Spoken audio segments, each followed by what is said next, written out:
নেত্রকোনা জেলার আটপাড়া উপজেলায় শত বছরেরও বেশি সময় ধরে পান চাষ করে কৃষকরা। শ্রীপুর, জনার্দনপুর ও রামেশ্বরপুর গ্রামে বিস্তীর্ণ এলাকায় গড়ে উঠেছে অসংখ্য পান বরজ।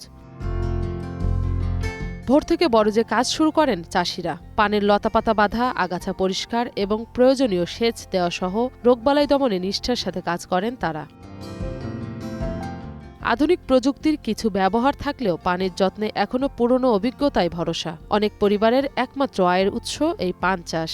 বাঁশ লাগে অনেক, কামলা নিয়ে কাজ করতে হয়, টাকার প্রয়োজন আছে, বেশি করতে হলে বেশি টাকা প্রয়োজন হয়।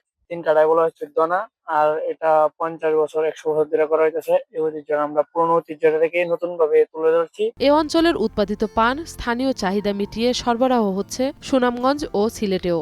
সুশীল সমাজের প্রতিনিধিরা বলেন, পান বাঙালির সংস্কৃতির অবিচ্ছেদ্য অংশ, আর আটপাড়া উপজেলার পানে কোনো জুড়ি নেই। খাবার দাবারের পরে পান, এটা আমাদের বাঙালি সংস্কৃতি।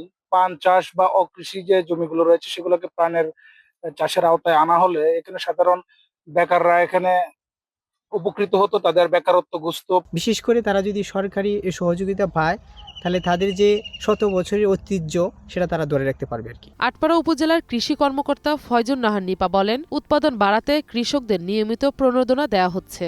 আমরা আটপাড়া উপজেলা কৃষি অফিস থেকে তাদের প্রণোদনা সহ বিভিন্ন ভাবে সহায়তা করে আসছি এবং ভবিষ্যতেও হলে বিভিন্ন পরামর্শ দিয়ে আমাদেরকে সাহায্য করব।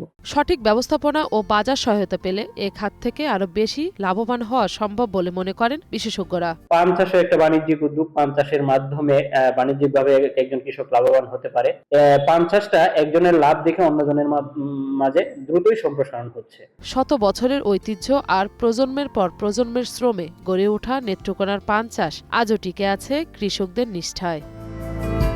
মৌসুমী মৌ, গ্রিন নিউজ ডেস্ক।